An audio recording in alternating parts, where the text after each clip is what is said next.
Hai semua, apa khabar? Anak-anak sihat hari ini? Jom kita masuk kelas. Assalamualaikum dan selamat sejahtera semua. Bersama lagi dengan Cikgu In dalam kelas mata pelajaran matematik hari ini.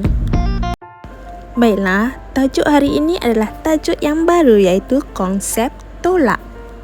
Objektifnya ialah di akhir pembelajaran murid akan lebih mengenali pembendaharaan kata bagi konsep tolak dan juga menyatakan hasil tolak dua komponen objek dengan menggunakan ayat matematik dan bentuk lazim. Contoh pembendaharaan kata bagi konsep tolak ialah cari beza, buang, asingkan dan hapuskan. Sekarang jom kita tengok contoh soalan yang telah Cikgu In sediakan. Terdapat 10 biji telur di kedai burger.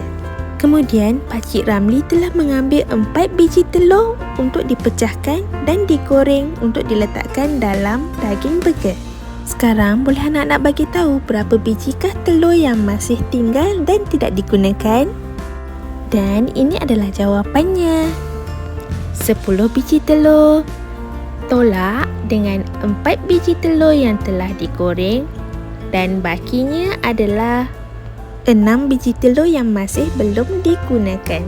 Jadi dalam bulatan tersebut hanya isikan 10, kemudian 4 yang diambil dan jawapannya adalah 6. Baiklah, sekarang mari Cikgu In tunjukkan isikan jawapan dalam bentuk ayat matematik pula.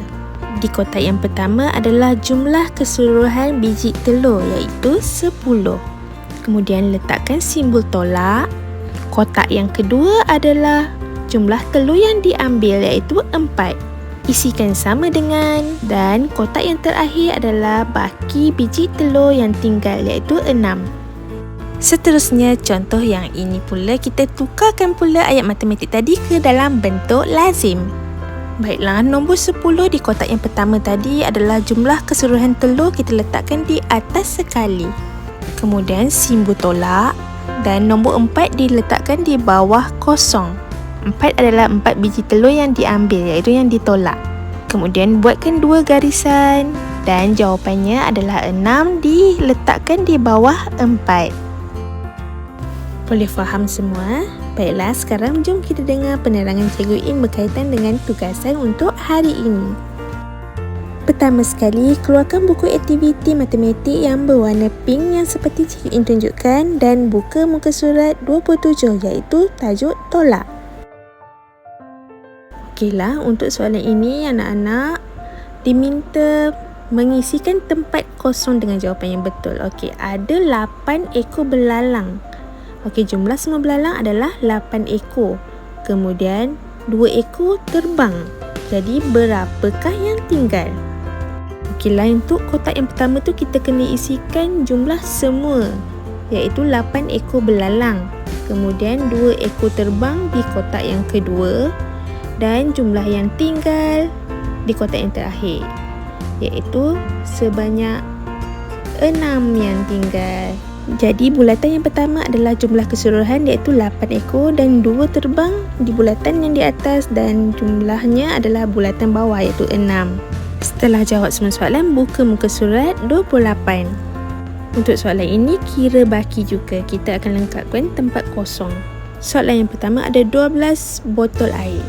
Kemudian dikeluarkan adalah 4 biji botol. Jadi berapakah baki yang tinggal dalam kotak? 1, 2, 3, 4, 5, 6, 7, 8. Cuba kita bilang melalui garis nombor ini pula. Okey, ada 12 biji botol. Kita gerakkan anak panas banyak 4 yang dikeluarkan. Jadi yang tinggal ada 8 juga. Jadi betul lah jawapannya 8. Isikan dalam kotak. Kemudian masukkan juga jawapannya dalam bentuk lazim di atas dan isikan juga dalam bulatan di bawah. Cikgu In bagi contoh yang kedua. Soalan ni ada berapa biji rambutan tu? Semua sekali ada 13. Jadi yang dia makan adalah sebanyak 5 biji yang dia dah makan. Berapa yang tinggal? Jadi masukkan dalam ayat matematik 15 tolak 5 sama dengan 8. Tengok juga garis nombor tu yang seperti yang Cikgu In buat tadi. Dan masukkan dalam bentuk lazim dan juga dalam bulatan. Setelah siap semua soalan, buka muka surat 29 pula. Untuk soalan ini pun sama juga, lengkapkan kotak kosong. Baiklah, ada 2 ekor itik, seekor telah lari. Jadi ayat matematiknya ialah 2 tolak 1 sama dengan 1 dan masukkan juga dalam bentuk lazim dan bulatan. Soalan B pula, ada 6 biji apel. Okey, letakkan dalam kotak yang pertama 6 tolak 1 biji yang telah dimakan. Tolak 1 sama dengan berapa biji yang tinggal. Okey, tuliskan sama dengan dan 5 biji yang tinggal. Sekarang masukkan juga dalam bentuk lazim dan bulatan dan jawab semua soalan. Setelah siap, ketik-ketik muka surat, jangan lupa ambil gambar hasil kerja dan hantar kepada Cikgu In untuk disemak. Okeylah, itu saja untuk hari ini. Selamat menjawab semua. Terima kasih.